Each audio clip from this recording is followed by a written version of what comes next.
오늘 주시는 하나님 말씀은 시편 59편입니다. 시편 59편 1절에서 마지막 절까지 한 목소리로 함께 읽겠습니다. 시편 59편 1절에서 17절까지입니다. 나의 하나님이여, 나의 원수에게서 나를 건지시고 일어나 치려는 자에게서 나를 높이 두소서. 악을 행하는 자에게서 나를 건지시고 피 흘리기를 즐기는 자에게서 나를 구원하소서.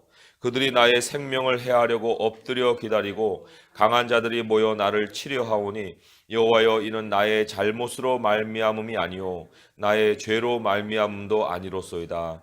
내가 허물이 없으나 그들이 달려와서 스스로 중비하오니 주여, 나를 도우시기 위하여 깨어 살펴주소서. 주님은 만군의 하나님 여호와 이스라엘의 하나님이시오니 일어나 모든 나라들을 벌하소서. 악을 행하는 모든 자들에게 은혜를 베풀지 마소서. 그들이 점으로 돌아와서 개처럼 울며 성으로 두루 다니고 그들의 입으로는 악을 토하며 그들의 입술에는 칼이 있어 이르기를 누가 들으리오 하나이다. 여호와여, 주께서 그들을 비웃으시며 모든 나라들을 조롱하시리이다. 하나님은 모든 나의 요새이니 그의 힘으로 말미암아 내가 주를 바라리이다. 나의 하나님이 그의 인자하심으로 나를 영접하시며 하나님이 나의 원수가 보응받는 것을 내가 보게 하시리이다. 그들을 죽이지 마옵소서. 나의 백성이 잊을까 하나이다. 우리 방패 되신 주여, 주의 능력으로 그들을 흩으시고 낮추소서. 그들의 입술의 말은 곧 그들의 입의 죄라. 그들이 말하는 저주와 거짓말로 말미암아 그들이 그 교만한 중에서 사로잡히게 하소서.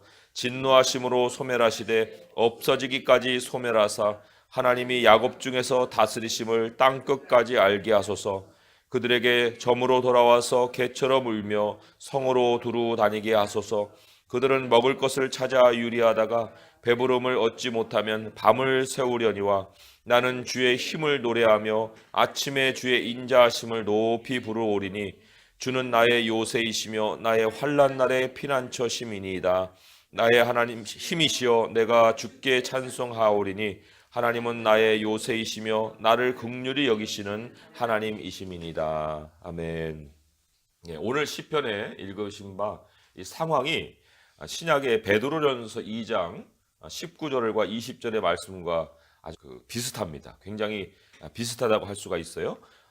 베드로전서 2장 19절에서 20절의 말씀을 한번 가서 찾아보겠습니다. 베드로전서 2장 19절에서 20절의 말씀을 보시면 거기 부당하게 받는 고난에 대한 말씀을 기록하고 있습니다. 함께 한번 읽어볼게요. 시작. 부당하게 고난을 받아도 하나님을 생각함으로 슬픔을 참으면 이는 아름다우나 죄가 있어 매를 맞고 참으면 무슨 칭찬이 있으리요. 그러나 선을 행함으로 고난을 받고 참으면 이는 하나님 앞에 아름다우니라.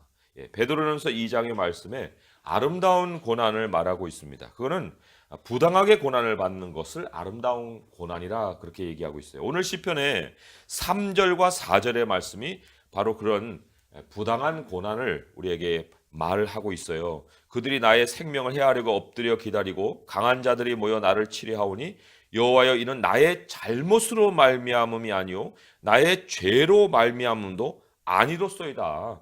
내가 허물이 없으나 그들이 달려와서 스스로 중비하오니 주여, 나를 도우시기 위하여 깨어 살펴주소서. 이렇게 얘기를 하고 있습니다.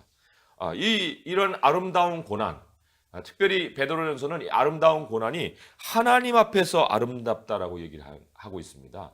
이게 뭐 아름다운 것이 뭐 심미적인 그런 아름다움이라는 것이 아니에요. 이 카리스라는 말인데 그것은 하나님으로부터 은혜로운 응답을 얻게 되는 고난이다.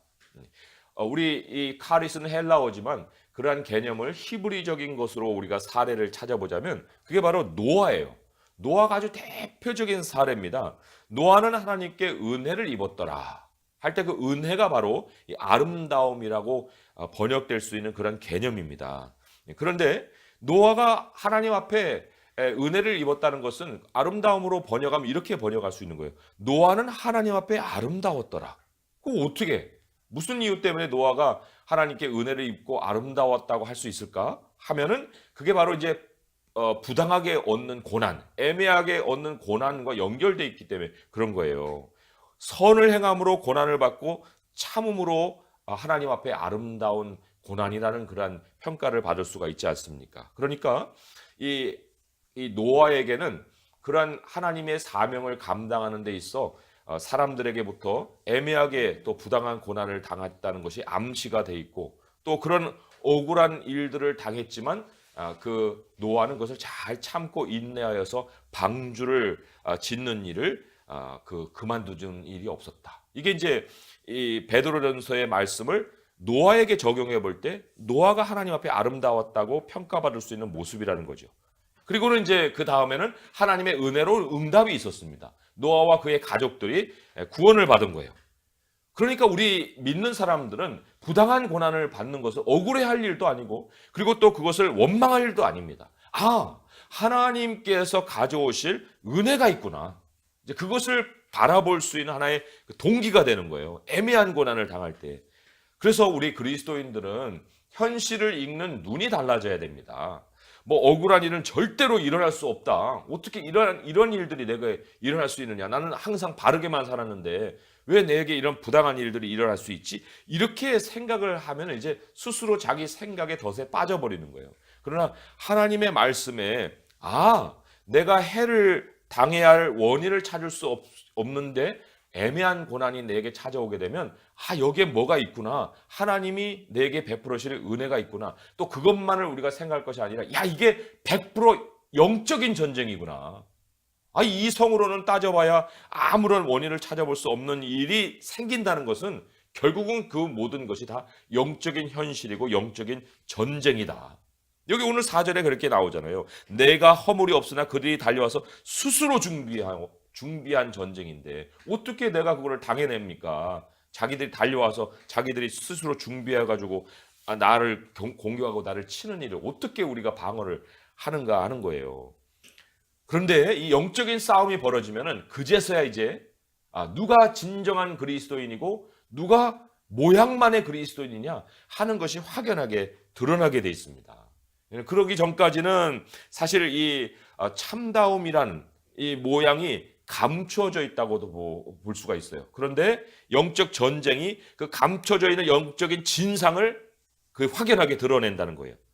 오늘 제목을 보게 되면 이게 이방인과 다윗의 싸움이 아니에요. 뒤에 제목에 보기에는 사울이 사람을 보내어 다윗을 죽이려고 그 집을 지킨 때에 이렇게 배경을 얘기를 하고 있습니다. 사울이 다윗을 죽이려는 상황이에요.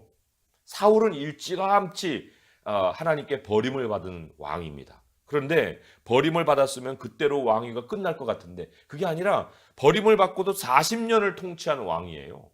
그럼 뭐 40년 동안 백성들이 사울을 잘 참아준 것일까? 그게 아니라 그의 영적인 진상이 오랜 세월 묻혀 있었다는 거예요. 겉으로는 그 백성들이 왕으로 아주 따라줬던 그런 왕이라 그러니까 40년을 버틸 수 있었지. 그리고 다른 이유로 거기에 버틸 수 있었겠습니까? 그런데 이 사울과 이제 다윗의 싸움, 이 싸움을 통해서 진정으로 누가 하나님의 백성이냐가 드러나는 거예요. 오늘 5절에 보면은 사울과 다윗의 싸움을 조금 다른 의미로 표현하지 않습니까? 이스라엘의 하나님이여 일어나 모든 나라들을 벌하소서. 아니 왜 사울과 다윗의 싸움이 왜 이스라엘의 하나님과 모든 나라들의 싸움으로 이렇게 묘사가 될까? 이 모든 나라들은 이방인들을 말하는 거거든요. 그러니까 그 의미는 다른 게 아니고 영적인 진상이 드러나잖아요. 그렇게 되면은 사울과 그 따라다니는 백성들, 사울과 그 패거리라고도 할 수 있는 그런 사람들은 이방인처럼 행동해 왔던 이스라엘 사람들이었다는 거예요. 그 이방인들, 나라들. 그러나 이스라엘의 껍질을 쓴 이방인들과 같은 그런 모습들이었다는 것이죠. 그런데 그게 이제 영적인 전쟁을 통해서 자신들의 모습을 드러내는 거예요. 그러면 이제 그게 모습이 드러날 때 이제 감춰졌던 것들이 드러나지 않습니까? 그러면 누가 껍데기를 썼던 이스라엘 사람들이었느냐? 그 표징이 뭐냐? 영적인 진상의 그 표시들이 뭐냐? 이런 것들이 이제 확인이 될 거 아닙니까? 그래서 여기 나라들로 표현되는 사울만 아니라 정말 껍데기, 모양은 양인데 속에는 아닌 그런 신앙인들에게 드러나는 세 가지 이제 확인되는 특징이 있어요. 그걸 우리가 잘 확인을 해봐야 되고, 반대로 또 참된 신앙인에게 나타나는 세 가지 이제 특징이 또 확인이 되는 거죠.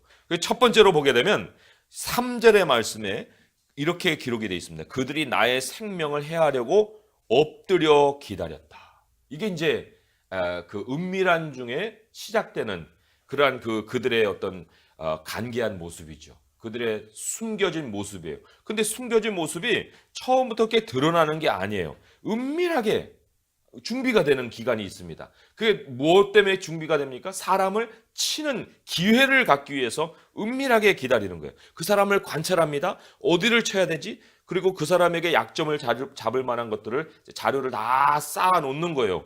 준비 단계에서 이러한 모습은 확인이 되지 않죠. 그리고는 그 사람을 이제 치는 기회만을 이제 포착을 하는데, 오랜 세월 그 사람이 나를 관찰해 왔다 하고 느낄 수 있는 그런 결론을 이제 그 사람이 자기의 말로 사람을 칠 때 그게 확실히 드러나는 거예요.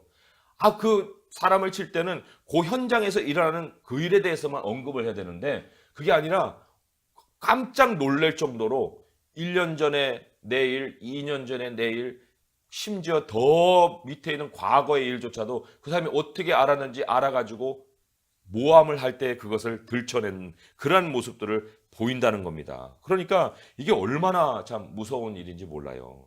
그리고는 그 자신의 관찰한 것으로 그 사람의 모든 것을 결론을 내버리죠. 당신은 이렇게 했으니까 당신은 이런 사람이야.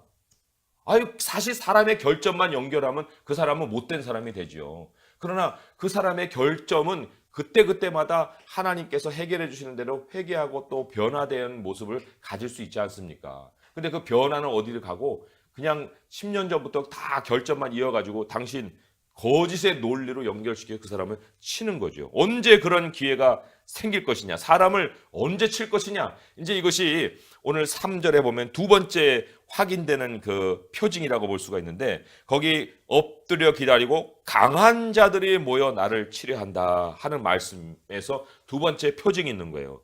두 번째로 뭐냐면, 악인은 돌아다니면서 세력을 규합합니다. 거기에 6절에도 그렇게 기록이 되어 있죠. 그들이 점으로 돌아와서 개처럼 울며 성으로 두루 다닌다. 뭐 때문에 두루 다닙니까? 그 두루 다니는 일이 바로 자기 말을 듣고 세력을 끌어모아서 자기 편을 만들어내는 거예요. 웬만큼 이제 강한 세력을 등에 업을 때까지는 은밀하게 움직이다가 시기가 딱 지나서 강한 자들이 모였다 싶으면 이제 그때 사람을 치는 거죠. 그러기까지 모여서 무슨 일을 하냐면 7절에 보면 이런 말이 있죠. 그들의 입으로는 악을 토하며 그들의 입술에는 칼이 있어 이르기를 누가 들으리요. 은밀하게 이제 모임 중에 그 어떤 타겟을 향해서 계속해서 그 비판하고 정죄하는 말들을 서로 나눕니다. 은밀하게. 그래서 그 사람을 아예 그냥 죽일 사람으로 만들어 버리는 거예요. 그러니까 그렇게 한 사람을 죽일 사람으로 만들어서 모든 사람들이 이제 세력을 합쳐졌다 생각하면은 그때 이제 행동을 하겠죠. 자, 행동이 어디 나오냐면 4절에 아까 읽은 말씀, 내가 허물이 없으나 그들이 달려와서 스스로 준비한다. 달려온다. 이게 바로 이제 굉장히 그 특징적인 모습이에요. 뭐냐면 공격적으로 정죄합니다. 은근히 정죄하는 게 아니라 순간 딱 기회가 포착이 되면 선제 공격으로 다가와서 그 사람에게 정죄를 퍼붓는 거예요. 어떤 말로 퍼붓습니까? 12절에 보면 그들의 입술의 말은 곧 그들의 입의 죄라 그들이 말하는 저주와 거짓말로 말미암아 그들이 그 교만한 중에 사로잡히게 하소서. 저주와 거짓말. 거짓말의 논리로 그 사람의 결점을 뽑아내는 거예요. 그리고는 그 사람을 칩니다. 자, 그런데 여기 입술의 죄라고 했죠. 12절에 보면 그 입술의 그들의 입의 죄라 그랬습니다. 그리고는 그 교만한 중에 사로잡히게 하소서라고 얘기를 하고 있어요.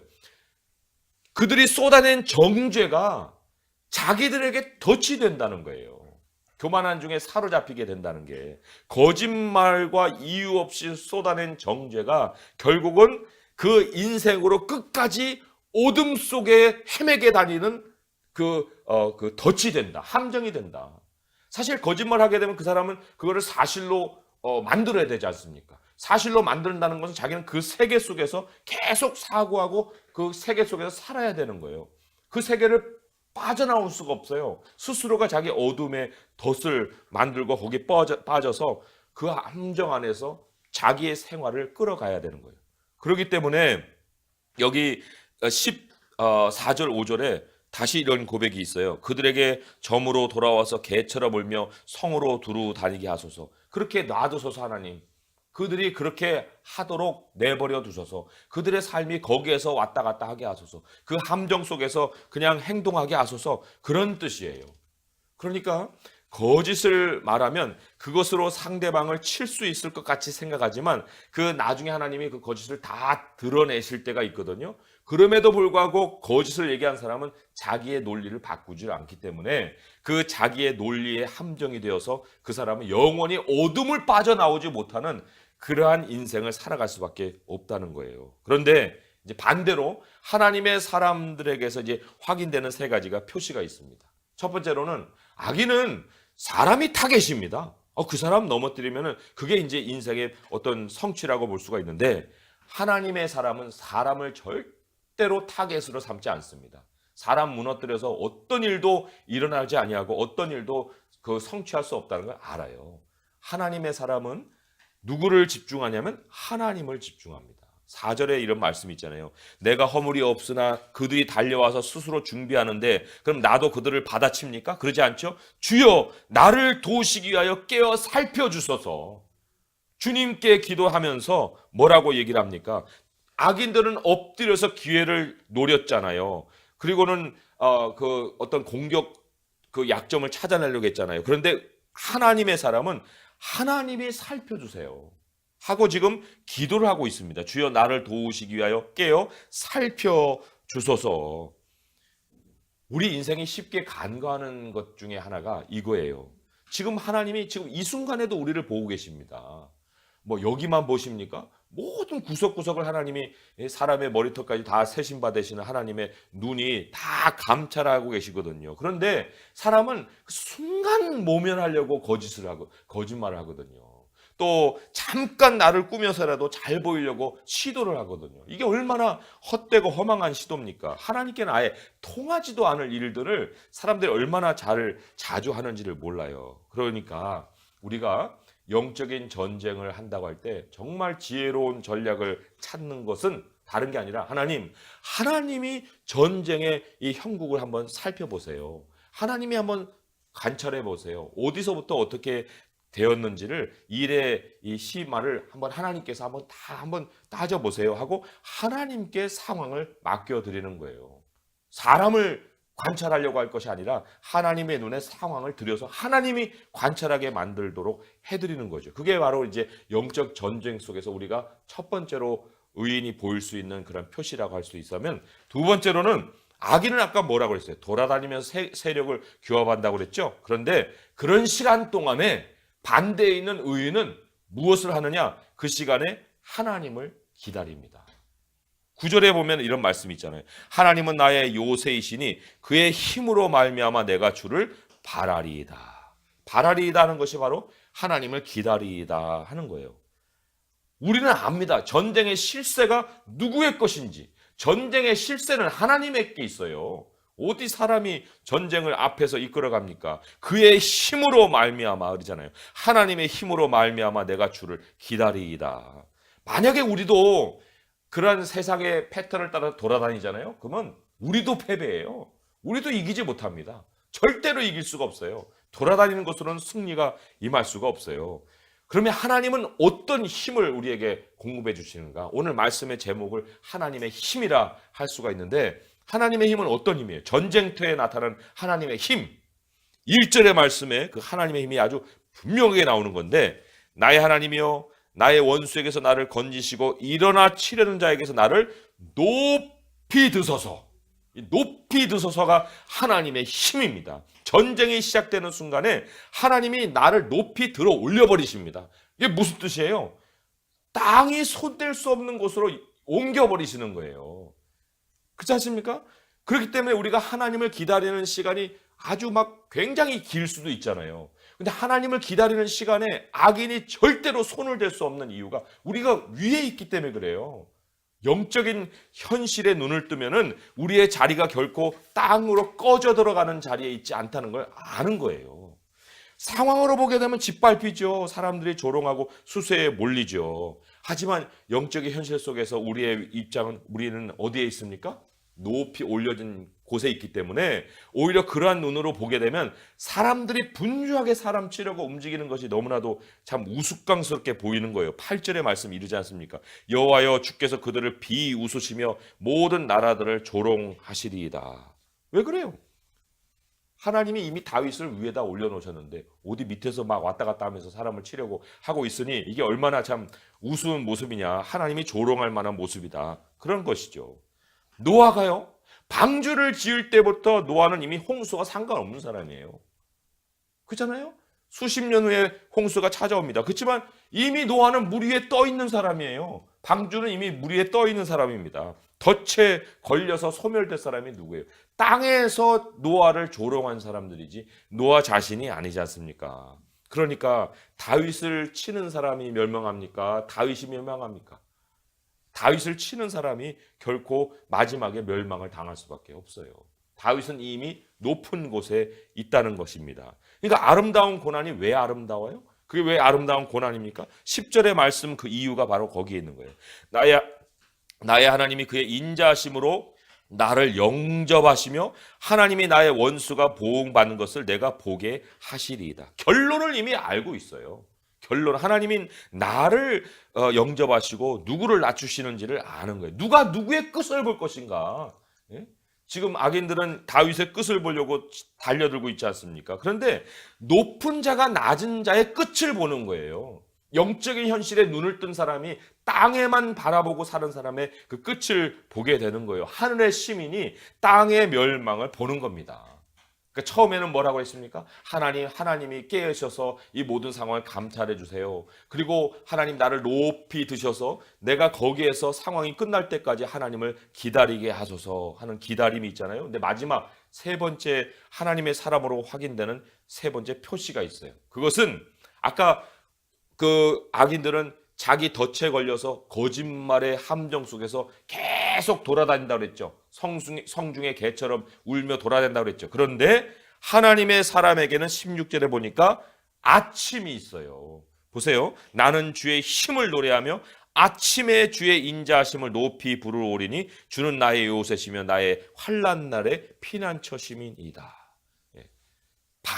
완전히 얼마나 참 거짓의 덫에 걸려서 일평생 밤을 헤맨다는 게 얼마나 참 고통스러운 일입니까? 그런데 의인에게는 환난이 지나고 나면은 그 다음날 아침이 시작이 된다. 참 이게 또 다른 하나님의 힘입니다. 또 다른 하나님의 힘.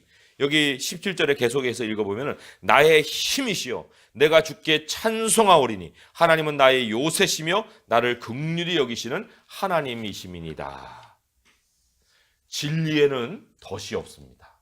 진리를 따라가면은 거기에는 자유가 있어요. 진리가 주는 최고의 선물이 바로 자유입니다. 이 자유라는 거 근심할 거리도 없고 또 눈치 볼 거리도 없고 사람을 상대해야 하는 어떤 피곤함도 없고 사람을 기쁘게 해야 되는 어떤 부담도 없어요. 하나님이 살게 하시는 대로만 살면 누가 우리를 헤아리요? 하나님께서 영적 전쟁에서 우리를 높여주셨는데 우리가 맞이할 것이 새 아침밖에 뭐가 있으리요? 우리 하나님의 백성에게는 마지막에 그러한 결론을 하나님이 반드시 그 카리스 하나님의 은혜로 응답으로 우리를 찾아와 주신다는 거예요. 그리고 하나님이 그것을 반드시 행하시면서 우리에게 남기시는 영적인 교훈이 있는데 우리에게만 남기는 것이 아니라 세상 모든 사람에게 지금까지 남겨온 하나의 교훈이 있습니다. 영적 전쟁터에서 남긴 교훈이 13절의 말씀이에요. 진노하심으로 소멸하시되 없어지기까지 소멸하사 하나님이 야곱 중에서 다스리심을 땅끝까지 알게 하소서. 땅끝까지 알게 하소서. 야곱 중에 다스리는 것. 야곱으로 가장한 이스라엘 사람들도 있었어요. 그죠? 아까 나라들을 얘기했지만 그러나 참 이스라엘만큼 하나님은 반드시 그 하나님의 힘으로 그 야곱을 다스리신다. 야곱을 반드시 높여놓으시고 야곱에게 새 아침을 주신다. 그게 바로 하나님께서 역사 속에 남기시는 교훈입니다. 다시 우리 베드로전서로 한번 돌아가서 거기 아름다운 고난에 이어지는 말씀을 우리가 볼 필요가 있어요. 베드로전서 2장 그 19절, 20절의 말씀을 읽었는데 그 다음 21절에 이런 말씀이 있습니다. 이를 위하여 너희가 부르심을 받았으니. 아름다운 고난으로 부르심을 받았다. 이게 우리의 소명이라고 얘기를 합니다. 하나님이 우리에게 그런 부르심의 목적이 뭐냐, 우리에게 한번 말해보라고 우리에게 그 말씀을 들은 저희들에게 질문하신다면 바로 그거예요. 하나님이 야곱 중에서 다스리심으로 인해서 하나님의 통치를 우리를 통해서 세상에 남기시려고 하시는구나. 그거예요.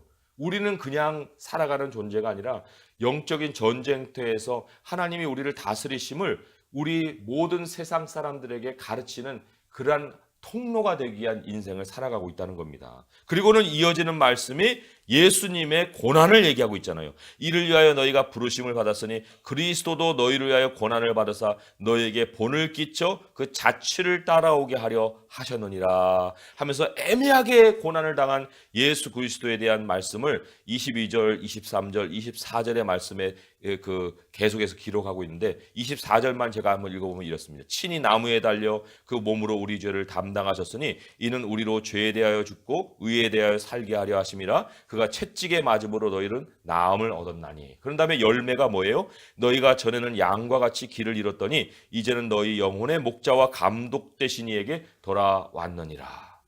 예수님의 아름다운 고난이 남긴 열매는 바로 잃어버린 하나님의 백성들이 길을 찾아서 목자에게로 돌아오는 거예요. 우리는 예수님의 자취를 따르는 사람들이라고 말씀하고 있지 않습니까? 그러면 우리에게도 동일한 열매를 하나님은 여시는 거예요. 어떤 열매예요? 목자이신 예수 그리스도께로 잃어버린 하나님의 백성들이 돌아오는 열매입니다. 애매한 고난, 그 애매한 고난이 아름다운 열매를 맺는다. 이게 오늘 시편의 결론입니다.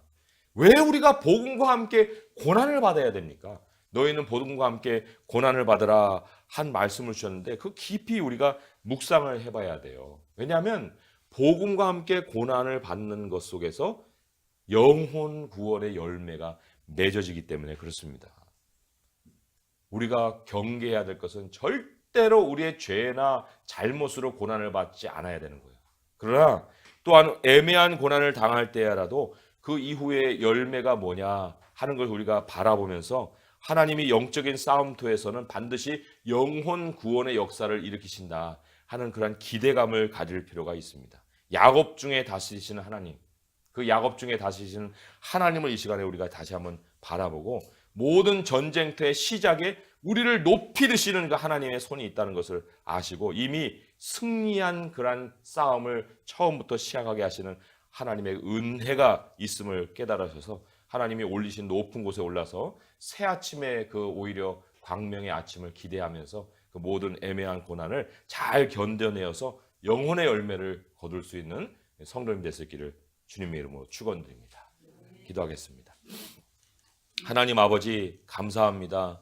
우리가 애매한 고난도 없이 어찌 영혼의 추수를 거둘 수 있습니까? 지난 세월들을 돌아봅니다. 하나님 우리들에게 많은 굴곡진 삶들이 있었습니다. 그 중에는 참 애매한 고난도 있었고 그리스도 때문에 고난도 받았고 아버지 하나님 그래서 여러 사람들에게 참 조롱도 받았던 그런 경험들이 있습니다. 그러나 아버지께서 그러한 경험을 통해서 하나님이 야곱 중에 다스리시는 하나님인 것을 세상에 선포하셨고 또 오늘날 우리를 통해서 하나님의 백성들 돌아오는 길을 준비하시려고 그러한 일들을 행하심을 고백합니다. 아버지 하나님 앞으로도 영적인 전쟁은 계속될 것이오나 우리를 높이 드시는 하나님의 힘이 우리 가운데 역사하고 계신 줄 믿사오니 어떠한 부당한 고난을 당할지라도 아버지를 찾아 나가서 주님 앞에 영적인 현실을 내놓게 하시고 또한 아버지를 기다리게 하시고 또 새 아침을 기대할 수 있는 저희들의 소망이 있게 하여 주시옵소서. 그래서 하나님 영적인 이 열매를 얻기 위해서라도 우리가 예수 그리스도의 자취를 따라 애매한 고난을 아름다운 눈으로 볼 수 있게 하시고 영적인 현실을 가지고 우리의 모든 싸움을 잘 싸워갈 수 있는 저희가 되게 도와 주시옵소서.